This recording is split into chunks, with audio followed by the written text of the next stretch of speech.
Matt, thank you so much for joining me this morning. I know you're a busy guy and you're able to make this work. We talked about it for a little bit, so I really appreciate it. Absolutely. Happy to be here. Awesome. So those of you who don't know, this is Matt Papineau. He is a client of Axe Recruiting. Matt is 27 years old from Embrun, Ontario, Canada. His current profession, he's a senior partner and shareholder at Panda Pay, which is a fintech industry.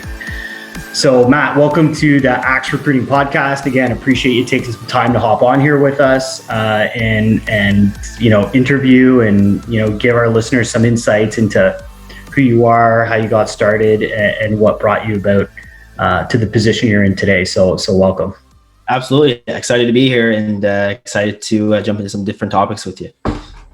Awesome. So, I'll just start firing the questions off here. I guess, I'm actually curious about this one first and foremost too. 27, you're a shareholder, fairly young business owner, entrepreneur, in a lot of respects. Can you maybe tell us, what was your first job? And, what led you to land kind of where you're at today? It's quite a long story. Actually, my first job was a local job here at Embrun, cleaning barbecues for a party rental company. I think it was 12 years old or so, summer job. That was kind of my first gig and never stopped working ever since. But those first few jobs, really showed me that I didn't want to remain there. I wanted bigger, right? And I'm from a small town, but I have big dreams. And, I've had a long path to where I am today, and I've got a long path ahead of me. But, I worked various little jobs here and there during high school. Didn't really know who I was, didn't really know who I wanted to become as a person, as a professional.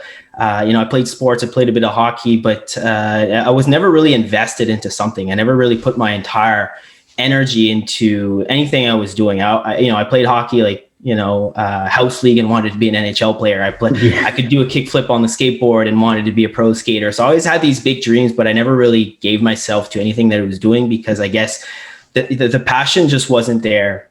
And funny story, actually, I was playing hockey and I was always in the penalty box. Says I always wanted to scrap, always loved to fight. And so at some point my dad said, Matt, you're either going to fight or you play hockey. I'm tired of paying to watch you in the box. And so he pulled me out of hockey and the sport of MMA was starting to grow and gain some traction. And he said I had done a judo program in school and did very, very well. And it was the first thing that I was actually good at, really, and I could stand out from the crowd in the sports environment. Judo? So in grade 10, we had a judo program in school, which was I think to this day is one of the biggest moments it's something that happened to me that was just kind of in the crossroads, because essentially the way I got involved with judo was simply because I wanted to skip gym class because I was just never good at anything. I was always picked last and, it just hurt the ego. And so I said, I'll just pick up judo instead of going to gym, right? Maybe I can try something different. And I wasn't anything spectacular at that point, but I was standing out from the crowd. Like if there was captains, I wouldn't be picked last type thing, right? Okay, nice. And so I said, why don't we get you into a gym in Ottawa? And I was overweight, wasn't in good shape. You were overweight? Yeah, I was overweight. I was about 180 some pounds in high school, which, I'm 5'7", right? So I'm not a big... Yeah. That's crazy because you just don't look like the type that ever had weight issues whatsoever. Yeah, I know. It surprises a lot of people. I did have weight issues and self-image issues and self-conscious issues. And then my dad just put me into a school here in Ottawa, Team Machido at the time. And, absolutely hated every second of it because I was bad. I would go there and get my butt kicked all the time. And they were grown men and I wasn't in shape and I didn't know anyone there. So I'm very, an introverted person. So going there was just so outside of my comfort zone, and he had to drag my butt to the gym every single day for about 6 months. Let me ask you this. why did that stick more than like gym class or like all the other things you're trying? Like what was like the voice in your head saying, like, what was the stick to itiveness that like this happened to have? Well, it didn't stick at first. I had like, it was kind of forced. Like my dad said, you know what, I paid for a year, you're going to go and that's just it. You made a commitment, you're going to follow through. And it didn't stick at first. It stuck a little bit because I was better than the average person, I would say. And that just gave me kind of a hope in a sense. It just made me feel like I found some sort of identity and I could go back to school and the sport was still new. And to say that you were doing MMA was cool, right? Yeah. Everyone wanted to do MMA. It was really it was just cool to say it, even though you weren't good at it or whatever. It was just something that was unheard of as much. So yeah. Was this the Matt Hughes era? Yeah, exactly. It was Matt Hughes era and stuff. Awesome. It was back in 2010, give or take. So, the sport hadn't really taken off. It was still a bit taboo and barbaric in a sense. Yeah. But, I found a good mentor at the gym who saw the potential and gave me hope and made some good friends, and they were older guys. And as I got to know everyone, after about 6 months, I stuck to it and I got addicted to it. Nice. I had lost like 45 pounds, was in good shape. The girls at school started to notice because it was over the summertime. So I remember just sitting in class and this girl behind me was like, "Hey, are you new here? Like I can show you around, whatnot." And I'm like, "You've been in my class for the past 3 years." And just no way. Right? She didn't notice you at all. No, not at all. And then she thought you were a new guy, like complete. She thought I was a new guy. Yeah, probably a different swag to you as well, right? You're probably carrying yourself different. Like you were a whole new person. I changed my wardrobe. I changed everything, and you lose 45 pounds at 185, 5'7". I mean, you look totally different from your face to the way you carry yourself. I just didn't. I felt like I wasn't in the shadows anymore. That I was, I could come out of my shell, and I found myself an identity, which you'll see is a good thing and a bad thing, but.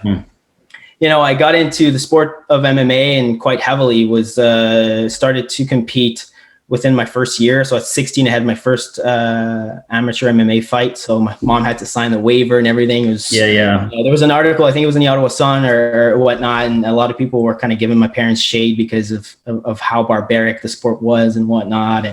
But it completely changed my life. It created discipline for me. It gave me hope. And at the same time, I got my hands on the book, The Secret. I don't know if you're familiar with that one. Yeah, very familiar with that book. And that concept. Absolutely. Personal development's a huge thing in my world. I'm pretty confident it is in yours. Like, we're fairly on the same page about a lot of things just from, I notice the content you post and the stuff you respond to me on. So yeah, that's cool, man. I didn't know you're big on The Secret, but yeah, continue. Yeah, I mean, it was the first book I read that wasn't, a school project, right? Cool. And I just got addicted to it.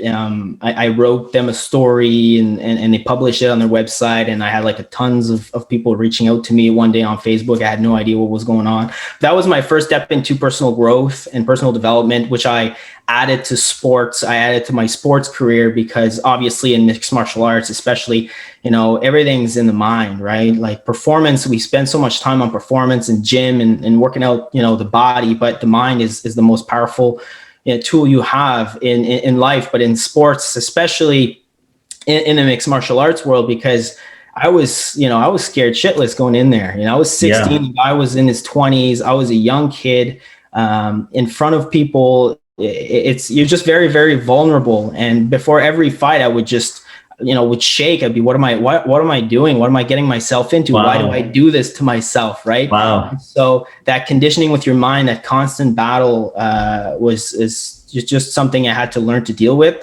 And so personal development, personal growth, The Secret led me to Think and Grow Rich, Rich Dad, Poor Dad, how to influence, people, how to make friends influence people. Obviously I still do it today. I have a tattoo on my arm that's Kaizen, which means, to always improve. So, but anyways, that kind of, my sports career really took off then. And that's what I wanted to become. I wanted to become a the next George St. Pierre. He was my that was the vision at the time. That was that was the not vision. an entrepreneur, but just straight up athlete at the time. Yeah. But I also was smart about it where I didn't want to be a lifelong fighter. I understood that the sport you had an expiry date, right?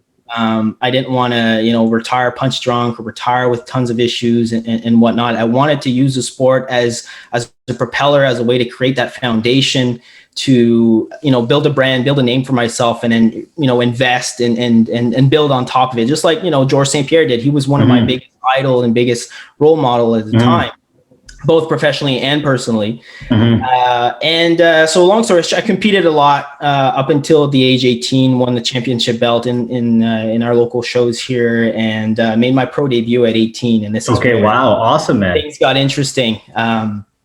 I was actually training at TriStar in Montreal. So that's where George St. Pierre trains and a lot of the pro fighters in Canada will go to. And simply because I had no more competition in and around this part of town, right? Again, sport was new. So I was at a point where I wasn't getting my ass kicked anymore. And I wanted to get, my ass kicked. Yeah, you need to stretch, right? You need to grow. Exactly. So coach took me out to TriStar Montreal every weekend, and we started to train with those guys. And my wish came true. I got my ass kicked a bunch of times and learned from it and grew quite. You're a sick dude, man. Just looking for punishment. But I get it. Yeah. It's really looking for that stretch, man. Like, it's really cool how I was uncomfortable the first time I played football, but I have a helmet on and I have shoulder pads and I don't know. It's all relative and stuff, but it's I don't know, man, something about jerseys off, basically almost naked in a ring, fighting dudes older than you, maybe bigger than you, more experienced than you, and you literally shaking and being what the hell am I doing here? But pushing yourself through this comfort zone.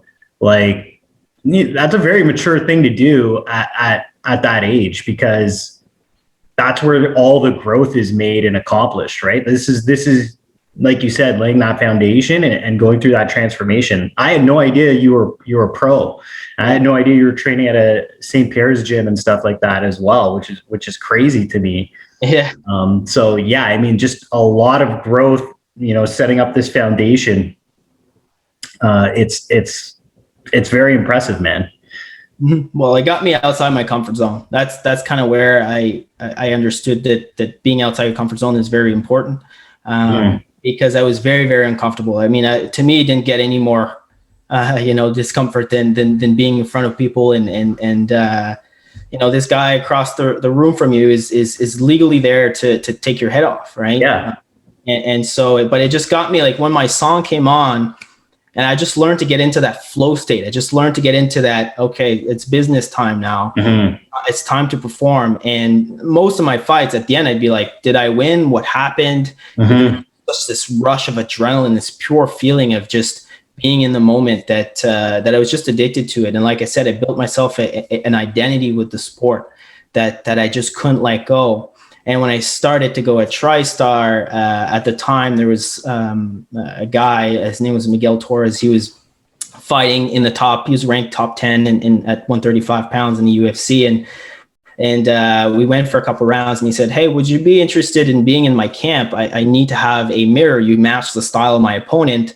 I'd like for you to help me get ready for my fight. I'm like, shit, all right. This guy's top 10 ranked UFC, and I'm here 17 years old, and he's asking me to, be his sparring partner essentially to help him prepare. Awesome. And that's just where it started. I was, I've trained with George St. Pierre. I've had moments with John Bones. I've had, crazy, man. Yeah, I've trained with a lot of these guys and learned a lot from them as well. And at about this same time, I got into business. So this is kind of how it ties into where I'm at today.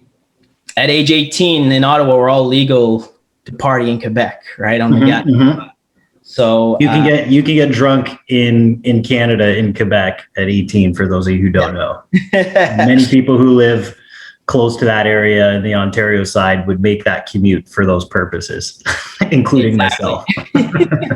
So, it was a 30-minute drive, 40-minute drive for us. And we could go to the bars on Fridays and Thursday, Friday, Saturday, whatever we wanted. And very early on, my mom had a friend that lost her son to an incident in regards to drinking and driving. And that kind of really hit me hard. The guy was young, right? And I was young, and experiencing that was shocking. And so it kind of motivated me and Justin, who's my business partner today, to create what's known today as Party Bus Ottawa. Back then we called it Exclusive Lifestyle. And what we did is that we partnered up with a local bus company, and then with local venues and festivals and parties and whatnot.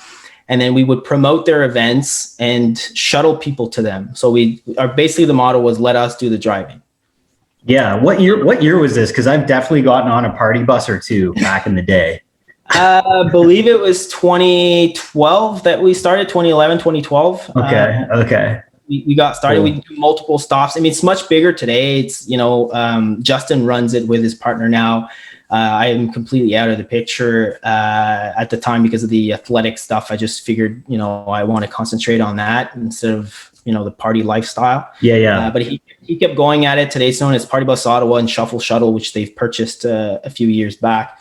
But that was my first experience really in business, right? We would, create this concept. We had to do marketing. We had to partner up with different venues. And then what we would say is, hey, we're bringing, 2 full buses to your event this week. We had nobody yet, but, we were just playing the game. Yeah. And you'd approach these events that were going on. You'd find out who's running these events, or you'd find out like who the bar manager or owner was, because they're advertising their events, right? Yeah. Or they happen. So then you'd catch on and you'd go talk to them about, hey, we can fill your bar, we could fill your venue. And that's how you guys basically I would negotiate. Strategy. Exactly. I would go to them and say, we're bringing you a ton of people, give us, I don't want to have them wait in line. We want to we want to go right in, and we'd like to have one free drink. Right. And they knew that everyone was going to go pretty ham on alcohol because no one's driving. We're all in a bus. So no one had to worry. Everyone that was on there was pretty much going to consume and bring revenue to these bars. So we were able to leverage a few different perks and stuff like that to get everybody in. And basically we loved it because it was party on the way there. We'd burn CDs, put it in the bus, it was party there and sleep CDs. On the way back. Yeah, CDs. Yeah. And parents love the peace of mind, right? They had that peace of mind that everyone's getting home safe. So it was a really good intro into business. Which led us to a various. What's your educational background? I finished high school, and then that's it, man. I finished high school, and at that point, I was doing my pro debut in MMA. Okay. So me and my dad had to sit down, and me and my parents had to sit down, and we said, I'm onto something here. Let's see where this goes, right? I didn't really have any sort of, because I trained so hard I started in grade 10, right? So grade 11, grade 12. All I did at school was just get by, just, get all the easy courses. I didn't really have any sort of plan to go into, be a lawyer or a doctor or, have. Did you get suspended at all? Did you get into trouble a lot, or? No, actually. Kind of the restless kid who didn't care about class in general. No, I mean, I didn't really get into trouble in high school very much. I was so focused on my career and so focused on what I was doing outside of school that I just didn't have the energy and time to, obviously I wasn't doing well. I wasn't, the best student. But I didn't really cause anyone any trouble or was any rebel or would, fight people or I'm asking you that question because, I was very much like, I think you're a very smart guy, obviously. I consider myself, of reasonable intelligence as well. And I was very restless in school. Yeah.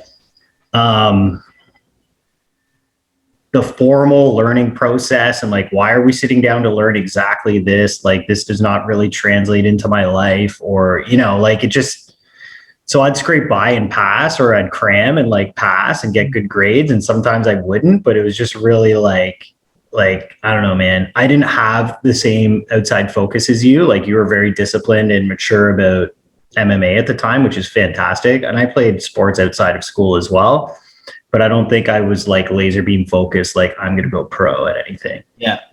It was just something I enjoyed doing more than class at the time. And I just felt like the education system itself doesn't necessarily serve everyone's purpose.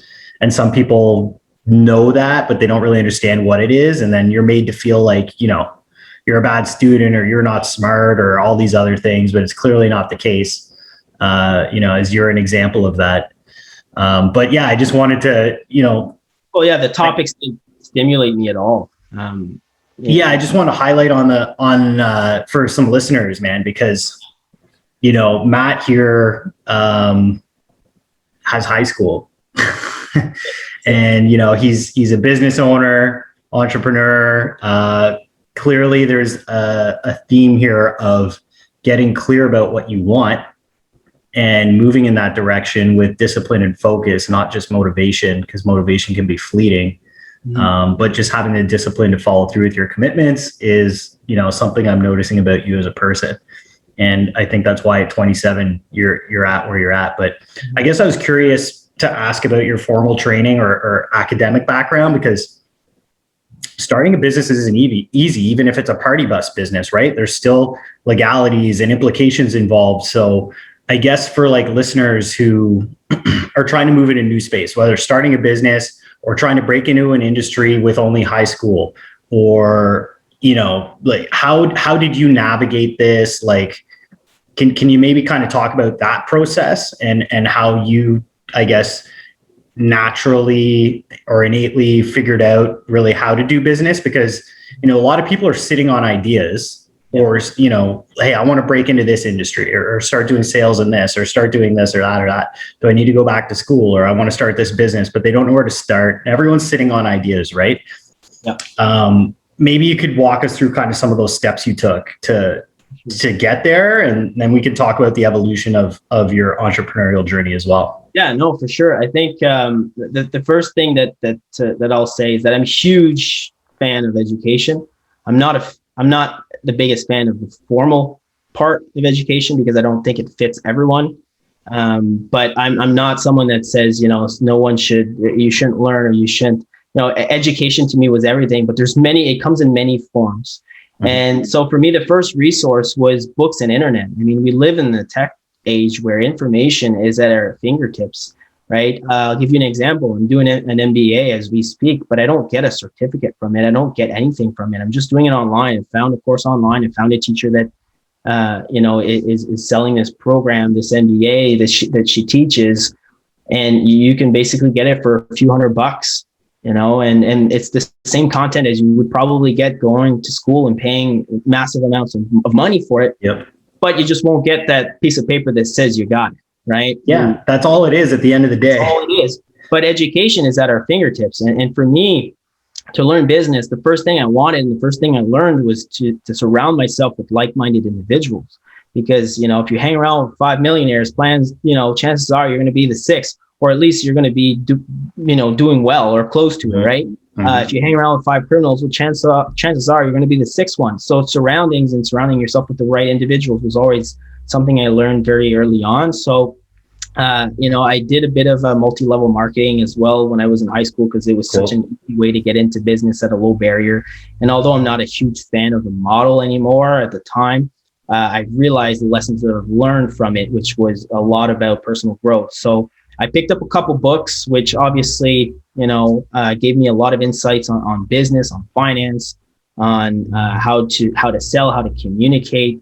And then obviously I've found good mentors and good people to ask questions that, the questions I didn't have the answers to or couldn't find on my own, I wasn't sure, I would ask them because I trusted their input. So I would say just utilizing, especially in today's world, you can learn anything you want at a touch of a button, right? So you go online, you want to know how to do something, you go, you can find a bunch of freelancers to do all sorts of tools and all sorts of things, from, flyers to, ebooks to ghostwriting, all sorts of things today. So I would say the biggest thing for me was just, finding the right individuals to really fuel and empower yourself and give you also some answers to questions that you may not have.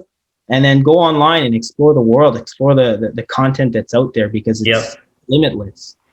Yeah, absolutely, man. I mean, there's literally no excuse anymore. Like, if you can't read, there's YouTube. like, and like, I don't like to read a whole lot because I find myself like my mind goes elsewhere. So what I found that works for me is I'll buy the book and I'll buy the audio and I'll listen to it while I read it. And that way it just gets all my senses to really stimulated on that one thing. Right. And so, like you said, there's podcasts, which I started doing a whole lot back in the day. I would listen to, you know, on my drive to work when I used to work at the gym. You know, there was 45 minutes there and back because I live in Embrun, so everything's far. If I want to have an opportunity, chances are I'm going to have to go somewhere. So I'm like, I'm using the 45 minutes. I'm listening to what? Music, radio. I'm not getting any sort of value, you know? So I said, why don't I just put in a podcast? At the time, it was about fitness, business, and whatnot. Podcast still wasn't really super popular as it is today. Yeah. A lot of my friends are like, well, what's podcast? Well, How did you access it back in the day? Because podcasts are like, I didn't get into them until Spotify. Right. So, you know, it sounds like you've been listening to them earlier than I did. I don't know what platforms or how you access them back in the day, to be honest. I think, I had a bit of YouTube, and then after that it was iTunes. So iTunes came out with it pretty early on. You know, I didn't really know what it was. I just saw podcasts, like this little icon on my phone. I'm like, I don't really understand what this is, but I started to play around with it and found some people that had content. And I'm like, I'll just plug this in the car while I drive. And so they at the time it was a business and fitness podcast. So they focused on, you know, health and well-being, because I was in the fitness world, and of course, all my certifications, as I was planning to be a personal trainer, opening my own gym at the time. So I was listening to these guys, which had multiple different guests come on, and I learned so much from these professionals that I was like, wow, why isn't this so powerful? Like, so many people have this drive, they're stuck in traffic. Why not use it? You know, you don't have to use it every single day, but give yourself, you know, start with 2 or 3 days a week. You know, for me, it was about 2 hours. Sometimes I'm like, I wish I could drive. I had to, you know, further to go because I want to keep listening. Yeah, absolutely. Right? And so it would give me about an hour and a half to 2 hours a day of content every single day, 5 to 6 days a week, you know, that I would listen to. So that helps a lot. It compounds over time. Big time. You don't realize it at the time. Like, so I'm the same way. So funny, I'll go back to The Secret. And those of you who don't know, who's the author of The Secret again? Do you know off the top of your head? No, I know it's a she. Yeah. I'll post it. I'll post it in the details on the podcast, or I'll throw it up. But that was one of my first audiobooks. So I got it on CD and would drive around listening to The Secret. Which is funny because it was one of your first books that you read. It was probably my first like audio. And then, like you said, you know, you turn the car into a classroom. Yeah. And what Matt's saying is really important because, you know, if you're not looking for that growth and you're not stretching yourself, and as you can clearly see, Matt got comfortable with stretching himself very early on with getting into MMA. So then, you know, okay, I can get into the ring with, you know, more experienced, bigger, older guys than me. You know, that's a pretty huge challenge. So, you know, this built his muscle for getting uncomfortable, and it built his confidence. So that makes other challenges easier to step into because you become familiar with the unknown over time, and you just build that muscle until, you know, you can jump off any cliff anytime without knowing what's at the bottom, eventually, just through, you know, habituating it and exercising those discipline muscles. But, you know, it is so important what Matt's saying about podcasts and personal growth and putting the right content, you know, between your ears, because, you know, even during this pandemic and stuff, like, media is so out of control with, you know, headlines and fear mongering for headlines and hyperization of fear and events that do happen around the world. They hardly ever focus on the positive because that doesn't get attention, unfortunately, with the masses. So, you know, a lot of us are waking up at 7, 8 in the morning, flipping on the news, you know, getting bombarded with negativity. We're listening to top 40 songs on our drive to work and not even questioning, are we doing this for the right reasons, or what direction are we headed in life? And these top 40 songs are all very, very well designed to basically be hypnotic in a lot of ways and appealing to you.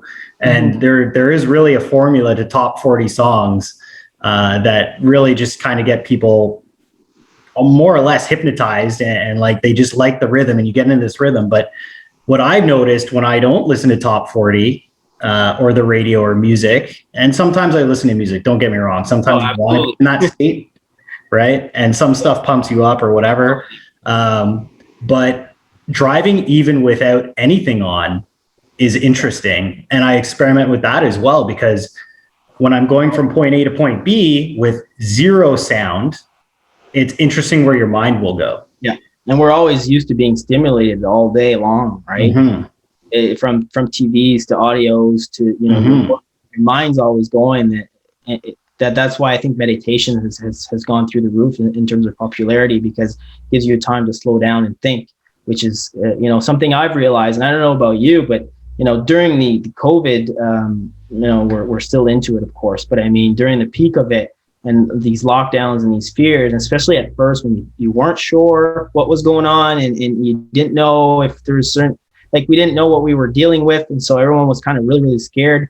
I almost felt paralyzed too. And I did, when you're scared, you don't do the things that you're supposed to do. You don't feel empowered, I find. So for me, there was a stretch of a few weeks where, you go down this path of you're listening to what's going on. It's the news. And then, you're letting go of podcasts. You're not in an empowered state. You're not excited anymore, because the only thing that's consuming you all day is fear and the unknown. And I realized that through the entire pandemic. And I said, wait a second, I need to put the brakes here. I need to get back to my routine. I need to get back to my morning reading. I need to get back to doing the rituals that I have done for so long that have put me in this state of mind, right? And so I can only see those that kind of get caught. And like I said, I'm not bulletproof. Like, I'll get caught by these things on. Yeah, we all do.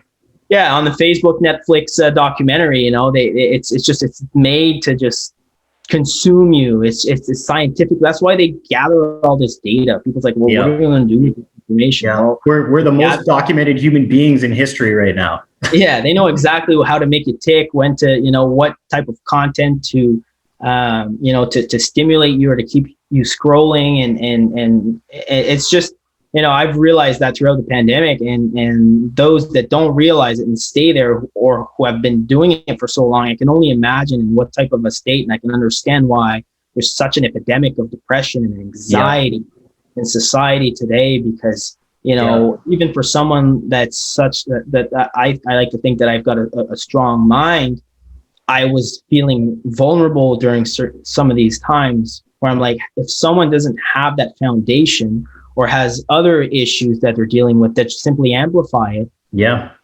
My God, this is why we're dealing with such, of course, every case is different, but I can understand why a lot of people are feeling anxious and have depression and have a lack of purpose today.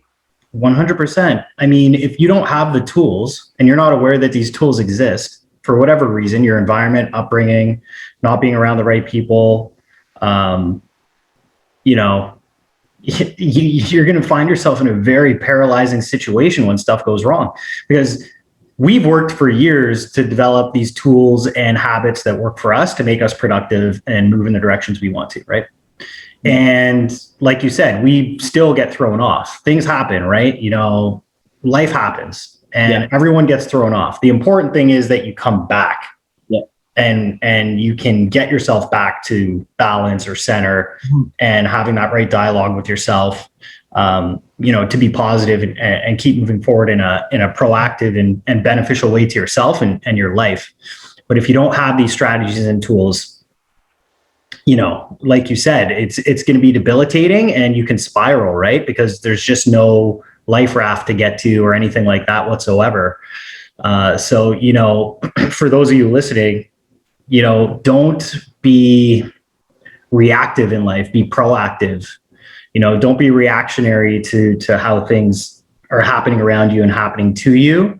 get in front of it, be proactive about it, and develop some strategies, whatever those are. If you've taken any lessons here from Matt during our conversation, or at least we've piqued your curiosity about, personal development books, podcasts, maybe what I'll do is I'll get Matt to send me a list of some of the ones he's used throughout his life so far, and we'll just list them in the podcast, so you guys can have some resources to kind of pool on and see what he's using. But start controlling what's going in your ears and in your brain, and be in control of what you're feeding yourself, because there's nothing about the mainstream that's actually positively trying to help you. Well, you're going to have to go find this information yourself, and it is out there. And, different books will resonate, and different audio content will resonate with you that doesn't resonate with Matt or myself, but there's definitely information out there published by other human beings that is going to land hard with you and resonate with you, and could be the key for you finding, the balance and direction you need to go in life with that discipline and focus. I think people find purpose. I think that's the biggest thing. Coming from a government town, the biggest trend I find or I see, because a lot of people are employed by, the government that have no purpose in life other than, they're doing what they're doing 8 to 10 hours a day just to pay the bills, just to build a family. But they forget that, as human beings, we need purpose. We need to be felt like we're of value somewhere. So, finding purpose, and then, really getting yourself immersed in that, I think is a key to, absolutely starting to get into these topics and getting into these podcasts, because once you identify your purpose, or when you find that purpose, you find what empowers you, then you can go out there and get a podcast on the topic or the category. Like, you could basically, today, the possibilities are endless. You can find a mentor online. Like for me, absolutely. Patrick, I don't know if you know Patrick Bet-David, Valuetainment on YouTube. Shout out to those guys. One of my biggest mentors, but I've never even spoken to the guy. Okay, awesome. All his content, I almost know, like, I feel like I know the guy, right? And he talks a lot about entrepreneurship and things like that. So, a little side note there is just, I think that, and I felt this, when I lost my fighting career, I because of medical conditions that I couldn't control, I kind of lost purpose. I lost my identity. So I kind of fell into that trap where I just worked to make money, and I didn't have any direction in life. And as soon as I did, I got back into books, back into podcasts, back into, finding content, because then I was empowered, and I was, I felt alive, and I felt like I could bring value. Okay, so let's circle back here, because this is all really good stuff. And I think this is important for the foundation. And I think we've figured out who you are and how you've evolved. How did you get into Panda Pay? So you were doing the party bus thing. Sounds like you handed that off. You were focused on fighting. It sounds like fighting, due to medical issues outside of your control, was no longer feasible. So what were you doing? Well, if we take a little step back, so when I turned pro, I cut way too much weight, because they said, you're a young guy, you're going to have to fight at 125 pounds. 125 pounds is pretty light. Mm-hmm. So it nearly killed me. I was in a sauna, and based on the symptoms I had, and had various discussions with, experts, after. I had dry lungs. I had a lot of issues there, and I almost died. Like, it was so close, and I've never felt so destroyed in my life cutting weight. I mean, I cut from 145 pounds to 125.8. Crazy, man. Well over 24 hours. Not a joke, right? That's insane. I went to the gym one day, and I remember I was doing push-ups, and it was after my pro fight that I lost to a split decision. And I said, I didn't even have the passion anymore to fight, because I'm like, if I have to go through this again, this is not fun. This is, I'll take punches in the face. I'll take kicks to the stomach, but cutting weight like this is people don't understand, but I felt like I was going to die. I felt really, really sick. I couldn't sleep. I couldn't walk. I couldn't see very well. And I had to perform the next day. It just made no sense to me. And then I came to the gym. I started working out, doing some push-ups. And then, when you train, you get like that lactic acid, like pain. And you feel like it's kind of like a balloon type of thing, right? Well, I had that, but like times 10,000. Like everything kind of in the moment kind of seized, and I was kind of stuck doing push-ups. I had this big feeling of like filled with lactic acid, such pain. And I was just lying on the ground for about a half hour to just kind of see if it would go away and I could straighten my arms and get back up. So I go to the washroom. My urine was like a can of Coke, man. Like you emptying a can of Coke, black. And I'm like, what is going on? I didn't drink. Lactic acid poisoning. Lactic acid poisoning, which is called rhabdomyolysis. So I got that, which completely destroyed my entire system. I didn't go to the hospital because I've got white coat syndrome and I'm scared of hospital. Again, people kind of laugh because you're like, you get in the ring, but you don't want to, you know, you're scared of a needle or a blood test or hospital. It's all relative, man. Yeah. So I kind of like kept quiet about it, just took a few days off, came back to the gym a few days later, and I couldn't for the life of me do 3 push-ups. Like could not lift myself off the ground. Like it completely destroyed my entire body. And then, that kind of led me to going to the doctor, and then he was freaking out. And we realized I got rhabdomyolysis at a very severe level. They didn't know how my kidneys were still alive. They had no idea how I was still standing. This with all the cutting weight too and stuff. This is just... I think that kind of started it. Again, there's a lot. I'm still being followed by specialists every 2 years or so because they don't have a specific answer. And then, so I decided to rebuild my body. And then it happened again one day. And that time I was at the hospital. They took me to my fiance and my mom kind of kidnapped me. They took me to the hospital. I was there for about a week. And, I had a bunch of specialists around the bed that, had that worrying look in their eyes. And you never want to see that, right? Yeah, so, yeah. Didn't know if I was going to keep my kidneys. I didn't know. My CK levels were so high. My urine was black. And so my kidneys could go into failure at any point in time. And that moment alone kind of set in reality for me in regards to what's important, how fragile life is, because you're 18, you're a pro fighter, you're on top of the world, you feel invincible. And that kind of just put things into perspective for me. And so that was kind of the end of it. At that point, I said, I don't really know what I'm supposed to do. We did surgery on my leg. They just did like a muscle biopsy to study, why is this happening? You're healthy. And I'm like, I didn't really push too hard at all, because rhabdo happens when an athlete will really push, beyond. So it happens a lot in like CrossFit. It happens in the military because we kind of push ourselves. We overtrain, right? And so that was the end of it. And I just picked up a job here in town, carrying drywall and delivering lumber. Yeah, you just needed something. I just didn't know what to do, and I was at home. This is what a lot of people do. Yeah, I just need something. But then they just keep doing it forever. Yeah, and I did it for years. I did it until I think I was about 21, and I remember this moment. I was in my truck, and I had like my first and only panic attack ever, and I started breathing because I kept thinking, and I don't know why it happened at that moment. I just finished the delivery, get back in my truck, and I'm thinking to myself, is this it for me? Like, is this like, is this my new identity? You know what I mean?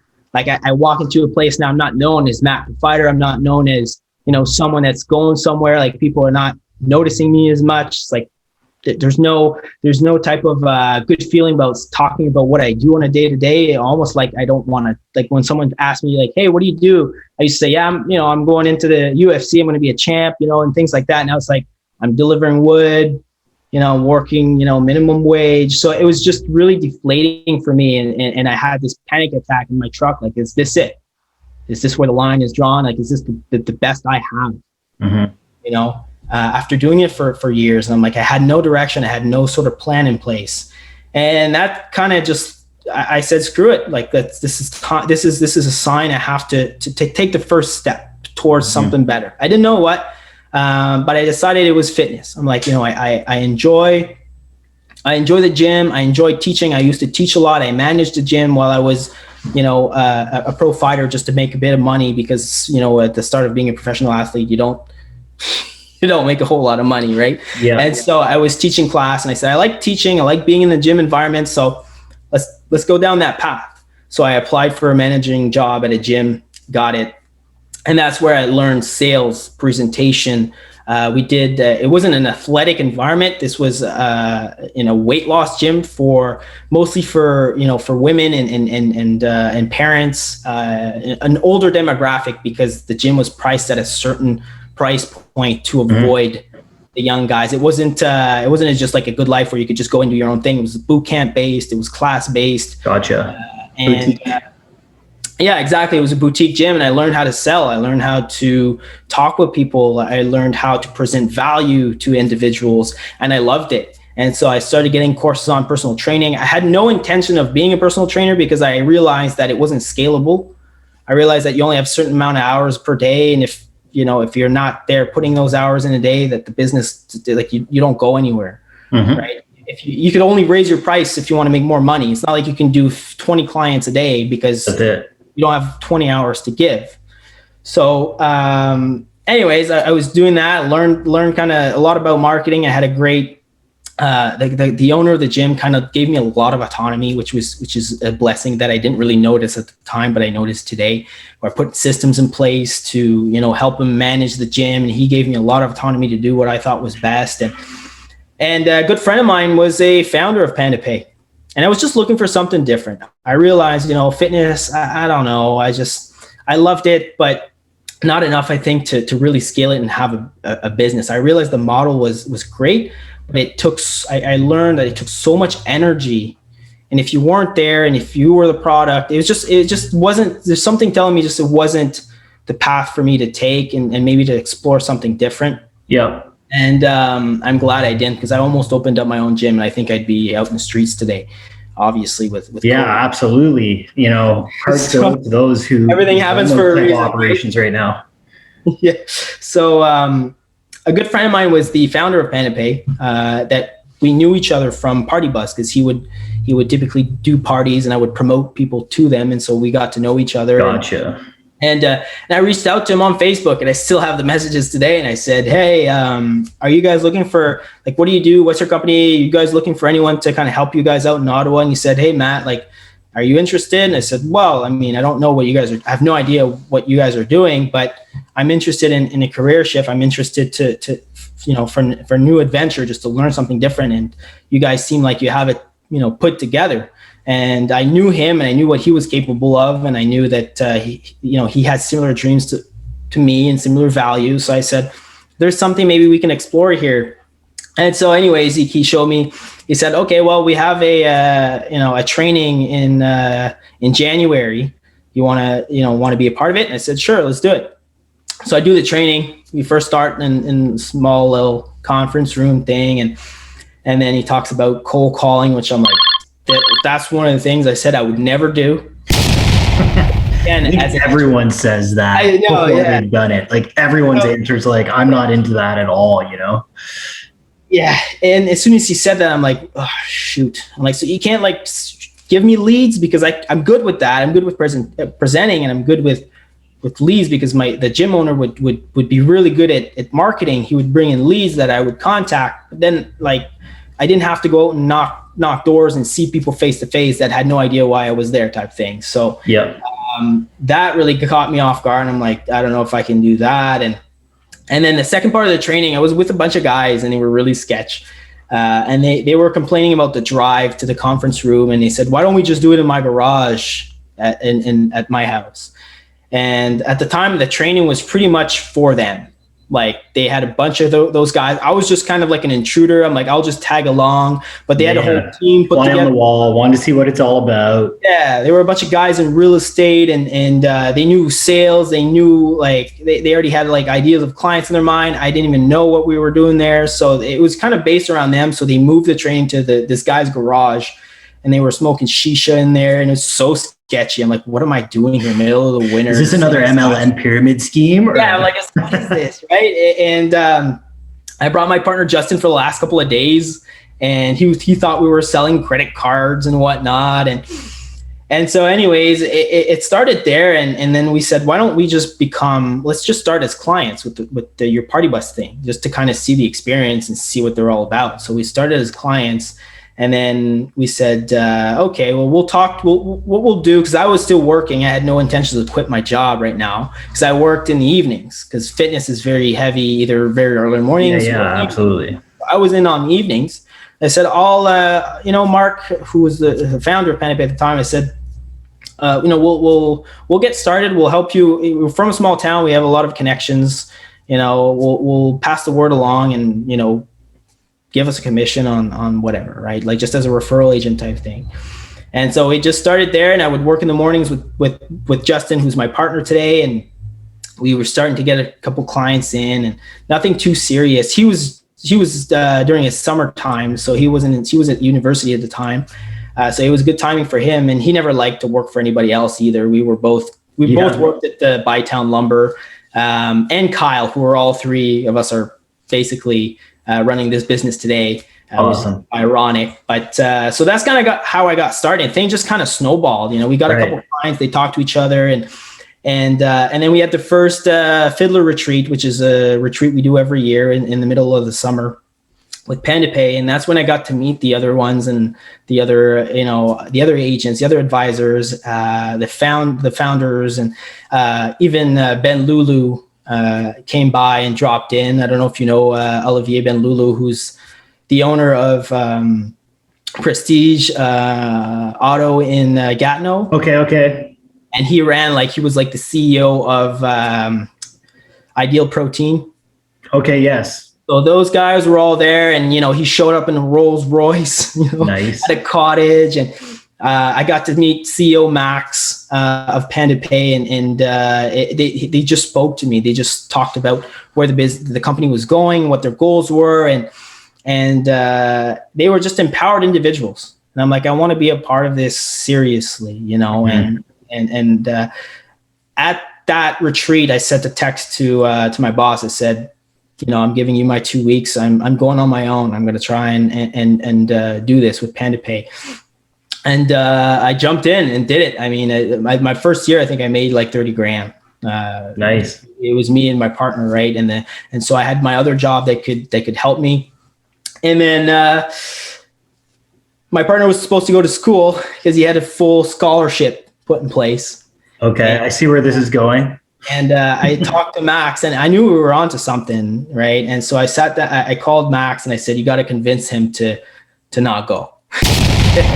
And so he ended up putting an offer on the table for us that was really good. And we saw the vision of the company, and we saw that we could become leadership within the organization.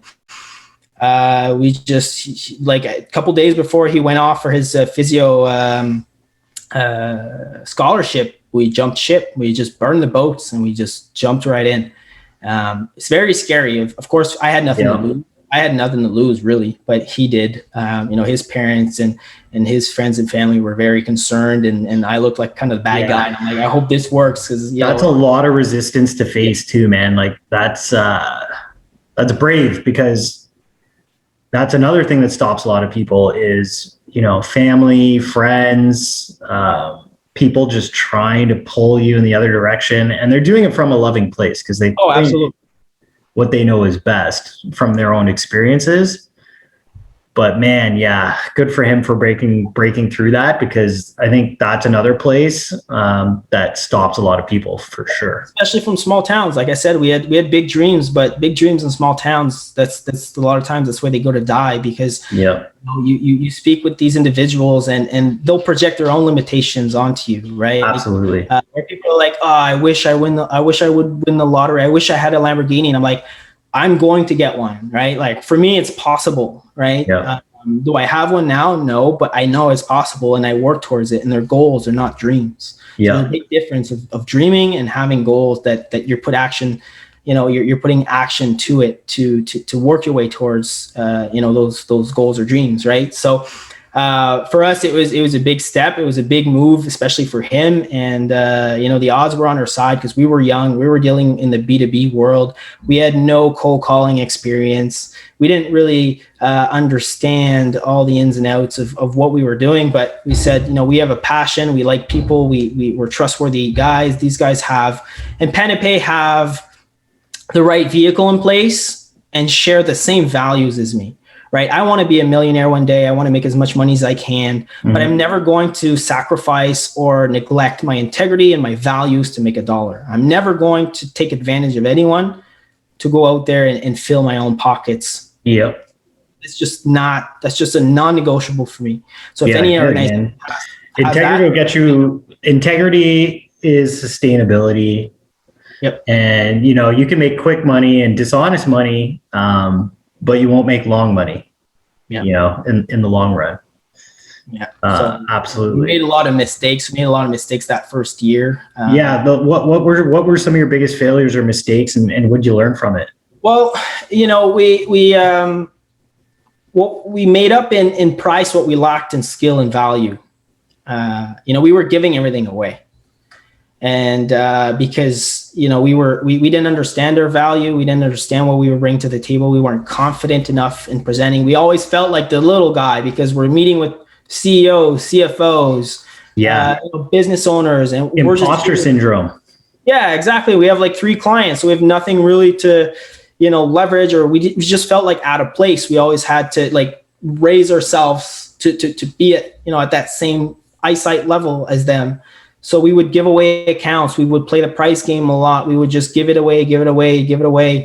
And then we realized after like the first year that this wasn't sustainable. This wasn't something that we could do. I mean, I want to be able to give everyone, the absolute lowest price I possibly can, but I understand that there's a certain level of sustainability that has to be there. And if I'm going to give you, the caviar type of service, well, I'm not going to charge you for a Happy Meal. I just can't.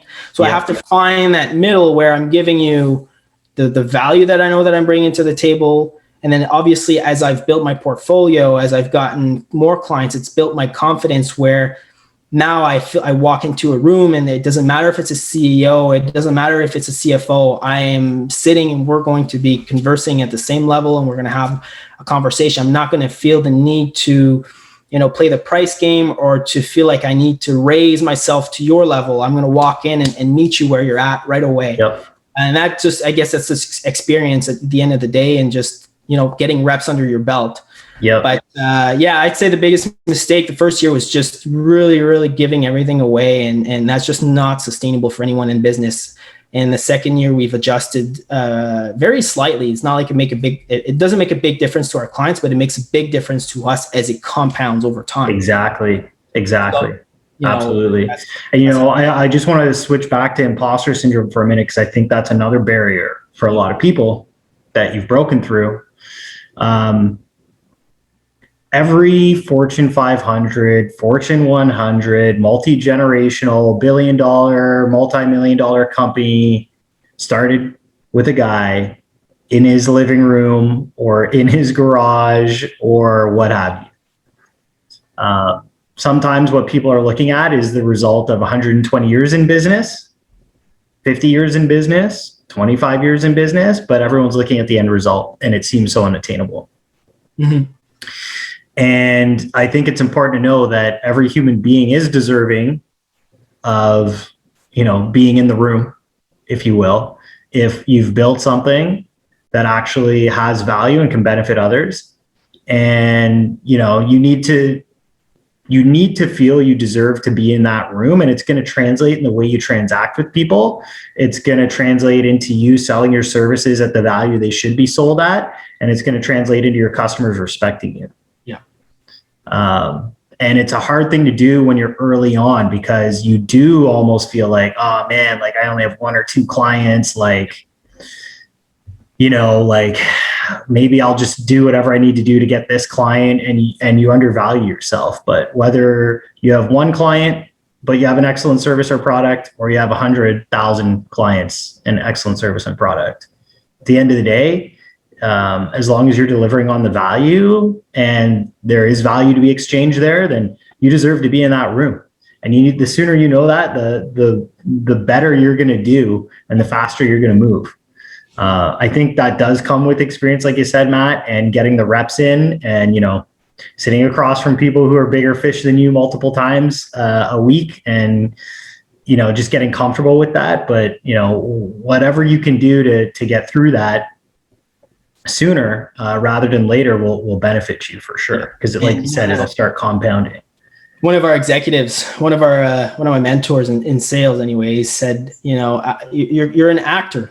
When, like an actor, they have to play a certain role, they have to play. And I'm not saying like you're not being yourself, but in the sense that it's kind of like going into the ring and fighting. You have to be able to perform and put on, you can't go into the ring and show your opponent you're scared, right? Because as soon as he knows that and sees that, you're vulnerable. Yeah. You're not going to perform. Yeah. You have to be kind of like an actor or like a fighter. When you go into those meetings, flip that switch like you did when your song came on in MMA, or when it's showtime for actors. You have to perform. You have to put on those shoes. You have to put on your suit, your armor, and go in and get to work. Whether you're scared, whether you're intimidated, you can't show that. So just learn to embrace it and learn to perform on the same way you would perform in sports, but do it in the conference room or do it in the meeting. And that little concept and that little nugget of information just changed it for me. And I said, no, you're right. Like, I just have to, like, they don't know, know who I am. They don't know that I have 4 or 5 clients at the time. They don't know if I've got 50 or if I've got 5,000. I represent Panda Pay, and you guys have, thousands. So technically we do have thousands. Mm-hmm. So I just need to be able to turn that switch on and then act or perform. Yeah. So that little change, that changed difference of perspective. I didn't gain any more clients. I didn't have anything else. It was just a different mindset going in that really did it for me. Right. So getting involved with Panda Pay, maybe you could tell the audience a little bit, because we've been a little assumptive. Can you elevator pitch or summarize quickly what Panda Pay is? And you started using the services as a customer, then you guys started your own subsidiary of it, right? Like you're your own corp and entity, leveraging the overall company's services, correct?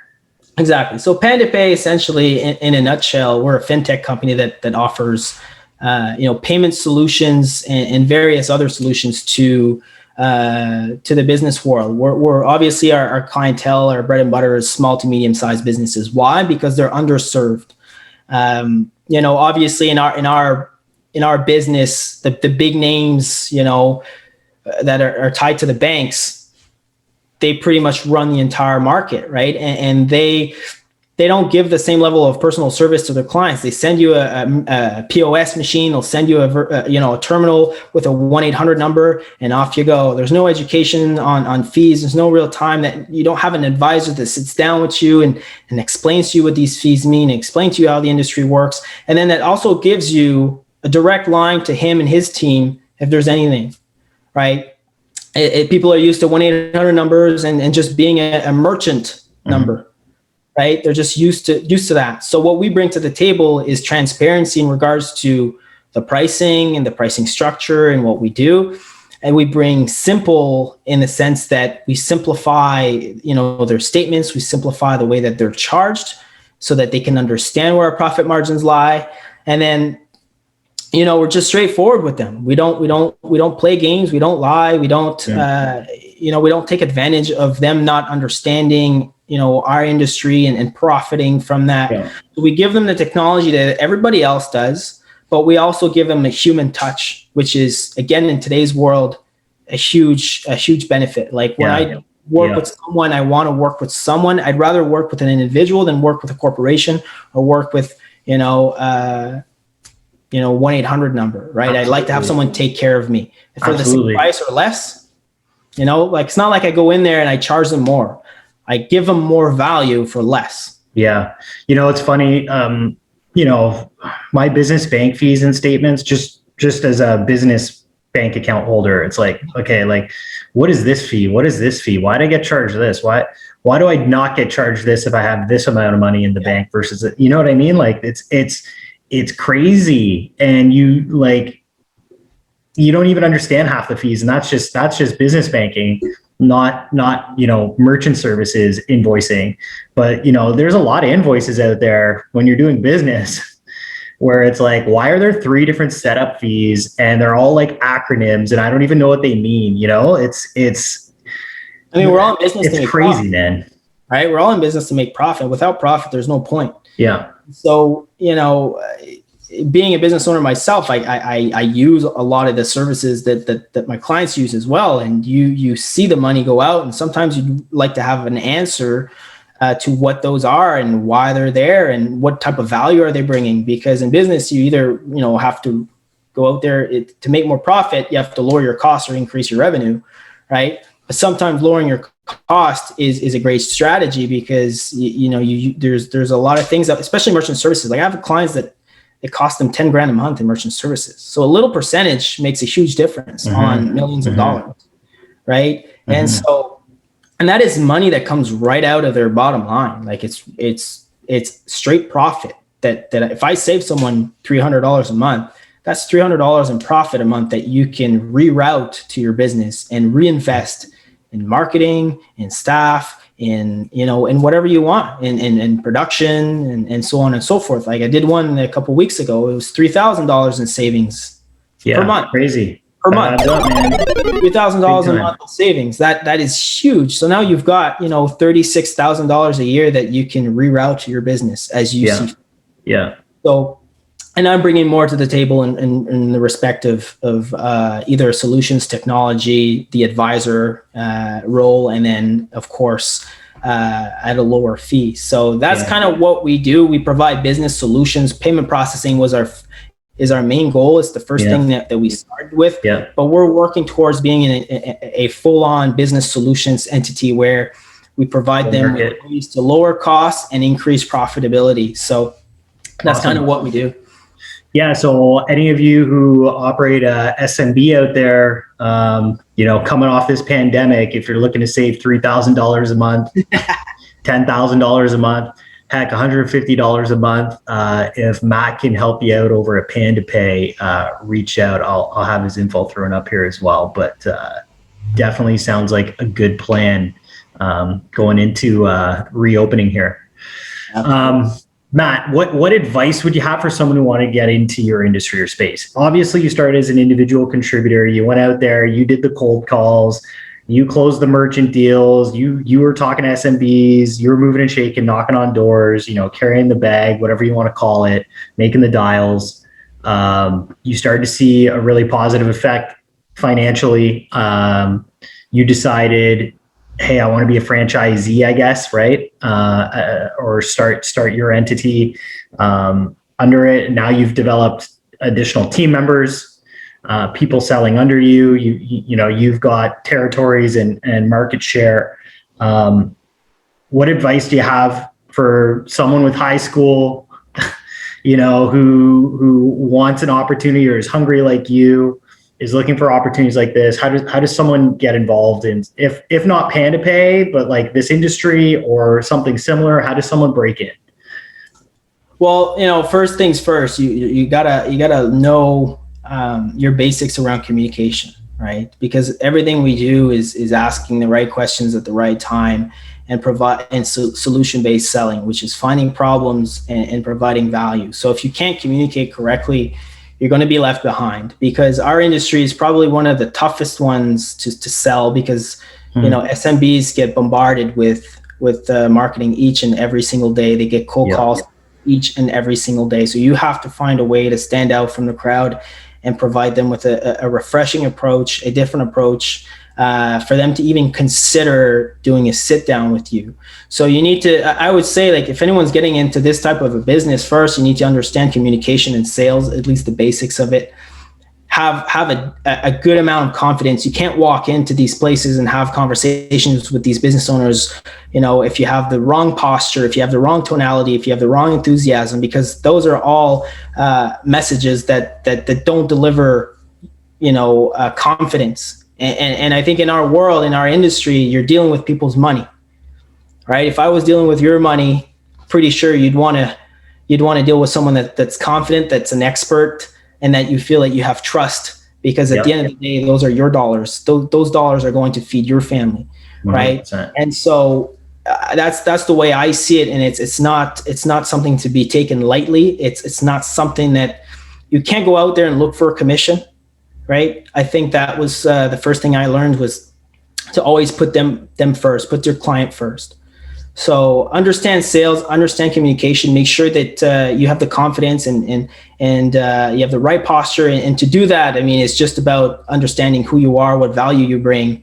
And just to throw that one out there is focus on fitness. I think that's a nugget that anyone can apply to any business to build confidence and self-assurance for themselves is to look good in the suit, to look good in their clothes, is to feel good in their clothes, is to feel good in their suit. So nutrition and fitness, I think, are a huge key here, especially in sales and keeping the mind fresh and keeping the body fresh. Mm-hmm. And then obviously to find the right company and the right people. That's huge. Interview them, talk to them, understand what their values are, because at the surface, things can look very shiny, but at the core, you can learn real quick that the company doesn't follow through. And I think that's huge. And that's what we provide to the marketplace. And the way that we work is, you can be an employee of Panda Pay at this point. When I got started, it wasn't really it wasn't really an option. What we provide people is very different in terms of compensation plan and opportunity than most companies out there. We provide them an opportunity to build a portfolio, to be an entrepreneur by themselves. I would say more of an intrapreneur, because you're not like creating yourself. You're working as an entrepreneur within an organization, so you're acting like an entrepreneur. So the intrapreneur type of mindset works great here. But find a company that shares similar values as you, and that provides you with the opportunity and the lifestyle that you want. And that's what attracted me to Panda Pay at first, was that I was really attracted to the lifestyle. I wanted to do what I want. I've never been good to working for others. I just wanted to be able to control my own schedule. But that comes with a lot of responsibility. So you have to make sure that you're a disciplined individual, and that you're ready for a lot of punches in the face, which I was quite prepared for. Literally and figuratively. But, people are going to say no, right? People are going to stomp on you. People are going to laugh at you. People are going to doubt you. You're going to have a lot more no's and you're going to have, yeses. Mm-hmm. But, you look at it 3 years down the road and you just keep doing what you're doing, believe in what you're doing, believe in what you're offering, have confidence in yourself, and, keep sharpening the knife. Like I always like to do every single morning. I learn more about sales, more about communication, more about business that I add, and it builds my portfolio. So that's how you go from. But I think the most important thing, Nathan, is just get started. Yeah. Find something and just jump. Yeah. Jump. Make a calculated move, get started, and build on top of that. First step is the biggest one. Awesome. And you have an advantage, Matt, I have to say, having been so focused with MMA and like a craft where you learned how to hone in and develop that discipline early on. But for those of you who maybe were more like me and started a little bit later and were distracted and had a lot of distractions and allowed for a lot of distractions in your life early on, whether it was partying, socializing, what have you, it's never too late to get started. Mm-hmm. It's never too late to start rebuilding a foundation that you can build off of, whether it's getting your butt to the gym 4 days a week, walking, exercising, biking. I think Matt is bang on when he talks about fitness. And why fitness is important is because you can do it anywhere. You can do it with your own body weight if you have to, but there's a form of discipline when it comes to moving your body and exercising and challenging yourself. And when you start seeing those results and you start pushing yourself, you're going to get natural dopamine and endorphin release from exercise. So you're going to start feeling good. Getting the results is going to build your confidence. And then you're going to realize, hey, I took on that challenge. Maybe I can take on other challenges. And if you're listening to this conversation here today with Matt, that's exactly how he lives his life, is one challenge at a time, next challenge at a time. And why carrying wood or lumber or whatever, there just wasn't a challenge in that to him. And I think that's where that anxiety and panic came from, because this is a guy who's used to challenging himself and looking for challenges. And, every day is a challenge for Matt right now, but that's where he wants to be. And that's where the growth is. And that's what purpose is, guys. Like, purpose can be your work. A lot of people are like, oh, you live to work, or like all this other stuff. Man, that like if your work is forcing you to grow and there's a new challenge every day and and you're getting stretched and facing challenges. Like I think that's what living really is. You look into the wild, animals get up every day and they're faced with the challenge of survival, right? Like to not have purpose is probably where the beginning of the end is for a lot of people, be it depression. You see people who retire and then they degrade very quickly versus some of those older people who keep working and they end up living longer. Get behind a purpose, find out what that purpose is and own it and run with it. I think that's huge. Yeah. And there's no blueprints out there. There's no roadmaps. There's no rule book, right? No. I think that's what's great about life is it's an open and blank canvas that you get to decide and to understand who you are first. Self-awareness, I think, is the key to doing the first step, to understand who you are, what you want to do. And then it's a blank canvas, go for it. Build your own purpose, whether that is your job, whether that's your kids, whether that's your hobbies, self-awareness. And then build on top of that, know who you are, and then, find purpose somewhere in your life, whether that is your work or anything else that you do. Absolutely, man. Bang on. Listen, Matt, where can listeners get a hold of you online?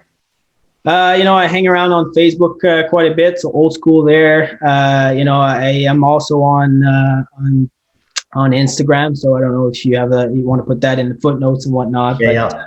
Instagram and Facebook is kind of where I like to hang around the most. Haven't gotten onto the TikTok and the rest of the the trendy things these days, but figure out how to monetize that. Well. Exactly, yeah, and LinkedIn as well. So those are the 3 platforms that I use that people could connect to. Awesome. I'd love to have conversations. So if anyone wants to reach out and just chit chat about just about anything, I'm always down. Awesome. I'll throw up all your credentials here on the podcast. Matt, I really appreciate you taking the time out of your morning. I know we ran a little bit over, but really interesting stuff, man. Did not know about your pro fighting, which was really, really cool to learn about and to better kind of understand your journey and the discipline and the foundation that you led with and continue to lead your life with. It has gotten you the results you're at 27 years old as a shareholder, business owner. So I really appreciate you taking the time, and I hope this conversation has added some value to some listeners out there. And if you're not already getting after it, start building that foundation like Mr. Papineau has done here, and keep building on that, keep stepping into the unknown and the uncomfortable. And that's where all the growth happened, guys. So Matt, again, appreciate you taking the time this morning. Thank you so much. And we'll be in touch offline. Absolutely. This was fun, and maybe we'll do it again sometime. All right. Sounds good. Have a good one. Cheers.